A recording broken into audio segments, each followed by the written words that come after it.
சுத்தி தோணா குமார் தான் அதை பண்ணா. ஆனா குமார் தான் இதை பண்ணான்னு யாருக்கும் தெரியவன். பெரியப்பா மட்டும் கண்ணு முடிச்சாரு. கண்டு கதிர் உங்களை கீழே தள்ளதான் தம்பி கம்ப்ளைண்ட் கொடுத்து இதை நேரில் பார்த்த குமார் வேணும். எல்லாருமே என்னதான் நடந்துச்சுன்னு சொல்றா கதிர் அடிக்கும் போது கதிர் உண்மையை சொல்லாம மறைச்சிடறான். என்ன காரணம்னாக்க குமரவேல் உள்ள போயிட்டானாக்க மாமாவோட, அதாவது அவங்க மாமனார் குடும்பம் கப்பல் ஏறிடுமா, கப்பல் ஏறிடும், அதனால சொல்ல வேணாம் அப்படின்னு யோசிக்கிறான்.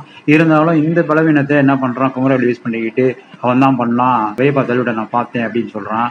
உடனே போலீஸ் வந்து அரெஸ்ட் பண்ணிட்டு போயிடுறாங்க. ஆனால் ராஜி போய் நீங்கள் யாருக்கிட்ட அரெஸ்ட் பண்ணுறீங்க, யார் கம்ப்ளைண்ட் பண்ணாது, இல்லை உங்கள் சித்தப்பா தான் சொன்னார், அவரை காட்டியே உரிமை உள்ள நான் தான் அவர் பொண்ணு, எங்கள் அப்பாவுக்கு அந்த மாதிரி எங்கள் வீட்டுக்கார் செஞ்சுருக்க மாட்டார், என்ன இருந்தாலும் எங்கள் அப்பா கண்டுபிடிக்கிற வரைக்கும் நீங்கள் வந்து கதிரை வந்து உள்ளே போடக்கூடாது, நானும் ஒரு போலீஸ் ஆஃபீஸர் படிச்சுட்டு இருக்கேன், எனக்கு எல்லாம் சட்டம் தெரியும் அப்படின்னு அலர்ட் பண்ணுறா.